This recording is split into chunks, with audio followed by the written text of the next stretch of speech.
So magluluto ako ngayon. Battery voltage ko 13.1. Hindi ko muna to ginamit kasi 1,500 lang yung running capacity niya, continuous output niya. Gamit ko ito. Kasi ito true rated 3,000 watt talaga siya or lampas pa. Tignan mo naman yung wire, hotdog, parang hotdog, di ba? Taba. Patay ko muna si flash. Ito yung parameters niya. Yan. 13.2, 240. Wala pang wattage. Wala pa siyang wattage. Patay pa. So, working na. May green light. Yan. May green light. Naka-plug na siya dyan. Pasok ako sa loob. Ito lang naman lulutuin ko. Pansut Canton. Trip ko magpansut Canton. So ngayon, itong appliance na to is rated for 2,200 watts. Pero syempre, dahil may setting yan, hindi ko naman gagamitin the whole 2,200 sa kanya. Mga 1,000 something lang siguro. So, start on and then piliin natin. Lagay ko sa stir fry kasi ito yung setting na magpapakulo sa kanya ng hindi naman ganun kalakas masyado. Hindi katulad nitong boil. 2,200 talaga yan, boil. Sagad yan eh. Huwag tayo dyan. Kaya naman niya mag-boil ng hindi 2,200. So, kaya niya mag-boil ng mga 1,100 lang. Dito ko siya lalagay sa stir fry. Yan. 240, babawas ko ng 100 degrees lang. Temperature ng boiling point ng tubig. Yan ay umaandar ngayon gamit yung King's inverter. Labas ako, tignan ko si King's. Ang drop ng voltage ko 12.6. Ang wattage ko, patayin ko si ilaw. Wow.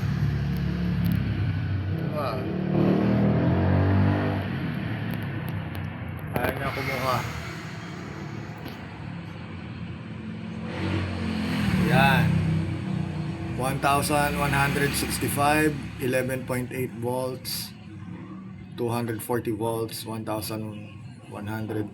And then, ang amp draw ko siguro is nasa 80 ampere yata yan. Or 100 something. Ito yan. Ito ngayon yung umaandar sa kanya. Dito siya kumukuha. So 100 ngayon is 199. Yan. 1152. 1161 watts po yan, watts yung power draw niyan nasa BT630 eh. Hindi ko ma-measure kasi yung shunt niya. Tingnan ko, umiinit yung terminals, hindi kasi tama yung wire na ginamit. Tama yung mga gauges ng wire. Pag yan maliit, sigurado yan, mag-iinit yan, pwede pa maging fire hazard. Pero since kaya naman niya ang 1,169, yan, 1165, 1152, at 11.7, 1140, tignan ko kung kumukulo na. King's inverter, true rated 3,000 watt para magpakulo. Ayan na, mainit na yan. Saglit lang yan, 100 degrees, running 1,100, stir fry mode. Kaya na niya magpakulo niyan. Battery ko 200 amp hour.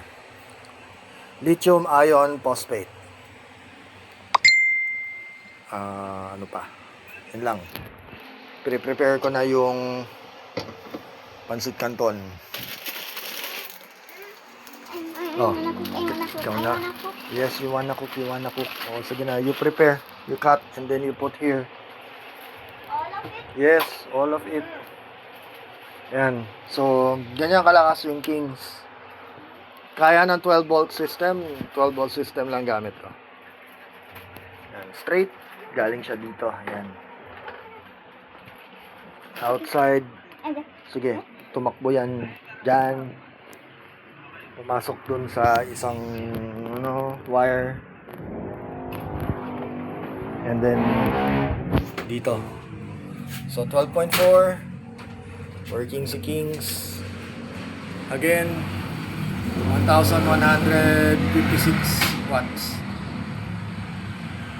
Kayang-kaya ng Kings. Hindi yan kaya ng inverter na Pato 3000 watt kasi 1,100 na siya. Ito 1,500. Sasagarin mo ng ganon.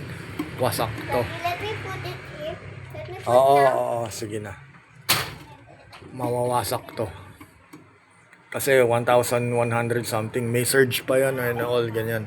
So, hindi ko siya sinasagad kahit na ina-advertise nito ay 1,500 watts daw.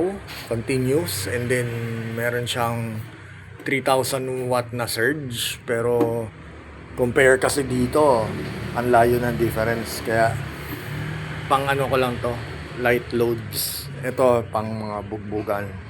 Pang mga heavy loads na. Pag nag full off grid na ako, ito na yung gagamitin ko. So, lamang. Share lamang.